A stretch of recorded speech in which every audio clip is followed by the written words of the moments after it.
¿De dónde sacaron la riqueza? La fuente principal de la acumulación originaria es la extracción de la riqueza colonial. Ese excedente, que es en buena parte plata u oro, se transfieren a Europa y se transforman en una riqueza que aparece como ganancia. Bagdad, el actual Bagdad bombardeado por los americanos, los bárbaros del siglo XXI, que destruyen una ciudad gigantesca.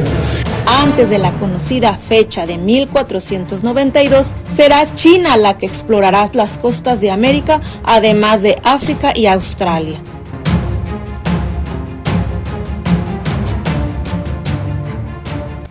Este video hace parte de una serie temática que estamos desarrollando en el canal sobre economía política, con base en el libro del filósofo Enrique Dussel.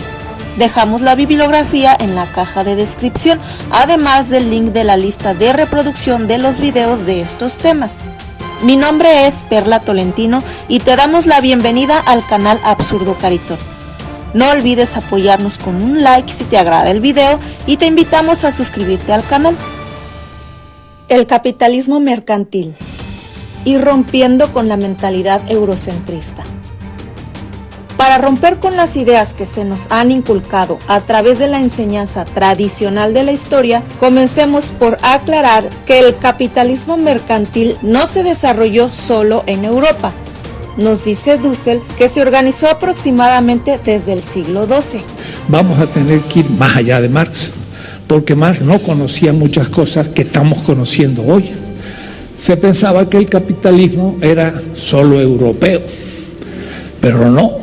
El capitalismo nació mucho antes en China, en el mundo árabe, y luego llegó a la atrasadísima, periférica y subdesarrollada Europa. Gracias a las conexiones que los mongoles pudieron organizar por los desiertos y las estepas al norte de Siria y del Mar Negro hasta Europa. Grandes ciudades unidas por la ruta de la seda, desde China hasta Samarcanda, Constantinopla o Venecia, tuvieron como centro de operaciones a Bagdad. El centro de ese sistema era Bagdad. Bagdad, el actual Bagdad bombardeado por los americanos, los bárbaros del siglo XXI, que destruyen una ciudad gigantesca y centro del sistema económico mundial durante 500 años, del 700 al 1200 al menos. La China entonces se pone en contacto por Samarcanda. Otras rutas navieras partían de China a Malaca y a los nuevos puertos del Indostán, llegaban al Golfo Pérsico y al este de África. De esta manera, millones de trabajadores en China recibían un salario por la producción de la seda y de la porcelana. Estamos ante un naciente capitalismo que organizó un proceso muy complejo de división del trabajo y una gran comercialización en todo el continente asiático, africano, mediterráneo. Y aquí viene otra cuestión interesante. Antes de la conocida fecha de 1492, será China la que explorará las costas de América, además de África y Australia. Nos dice Dussel que existen mapas anteriores al llamado descubrimiento de América, entre comillas, de las costas americanas del Pacífico y del Atlántico, y que los historiadores tradicionales pasan por alto este hecho probado. Aunque los chinos ya tenían la brújula, habían hecho mapas de todo el mundo, incluyendo mapas de América, de la costa atlántica y la costa pacífica, al menos en 1421. Mapas que utilizaron los portugueses y Colón para descubrir América 71 años después de los chinos. Es decir, los europeos se montaron sobre el descubrimiento chino. Los chinos habían descubierto totalmente América y Australia, y el Polo Sur, y islas del Pacífico Sur. Una cosa tremenda lo que ya los chinos habían hecho antes los europeos. Digo esto porque rompe el esquema eurocéntrico que me interesa mucho romper. De esta manera, el sistema del capital mercantil centrado en China y en parte del Indostán era dominado por los musulmanes en cuanto a su comercialización. Mientras Europa vegetaba en su Edad Media feudal, el mundo árabe musulmán otomano era una civilización clásica, urbana, empírica y matemáticamente científica, económicamente con capitales, que inventaba instrumentos contables, de crédito, bancarios, etc., para llevar a cabo las tareas del primer sistema temprano mercantil.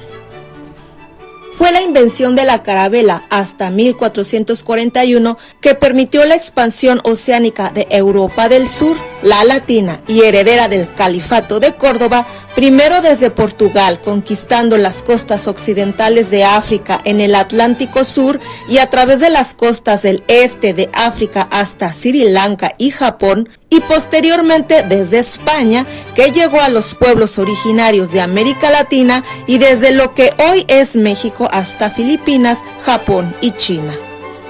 Es así que desde el siglo XV hasta mediados del siglo XVIII, la Europa recién llegada despliega su sistema mundo económico como capitalismo mercantil desde 1492.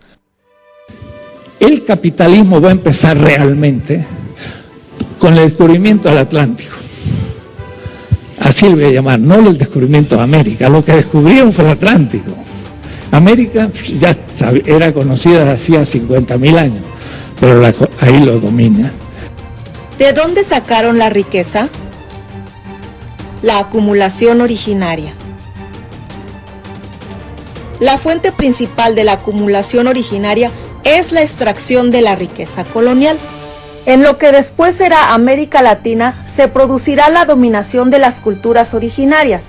El indio, empobrecido y explotado en los sistemas de la encomienda, explotación agrícola principalmente de un trabajo gratuito, en la mita, opresión igualmente gratuita del trabajo indígena en las minas, especialmente de plata, en las haciendas, sin salarios equitativos, o simplemente esclavizado, como los campesinos del occidente del África, los indios como sujetos productores comprados de forma enajenada como mercancías, cosas deshumanizadas explotadas por el capitalismo naciente. El sujeto que trabaja aparentemente es libre, al menos como aparece en las leyes de los reinos de las Indias, no así el esclavo colonial, pero las condiciones objetivas de no propiedad, de pobreza, lo reducen a sufrir en la venta o mera extracción despótica de su trabajo una profunda dominación inaugurada militarmente por la conquista y colonización.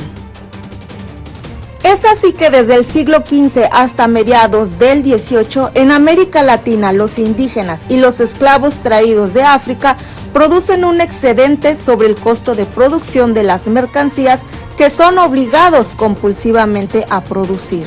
Ese excedente, que es en buena parte plata u oro y productos tropicales principalmente, se transfieren a Europa y se transforman en una riqueza que aparece como ganancia que se integra sin diferencia al plusvalor producido por el asalariado europeo. De manera que el excedente de indígenas, amerindios y esclavos africanos, aunque no es propiamente plusvalor, cumple la misma función dentro del mercado europeo como ganancia comercial, que por otra parte se integra igualmente a la ganancia financiera cuando el capital se presta a interés o en forma de créditos por los nacientes bancos europeos.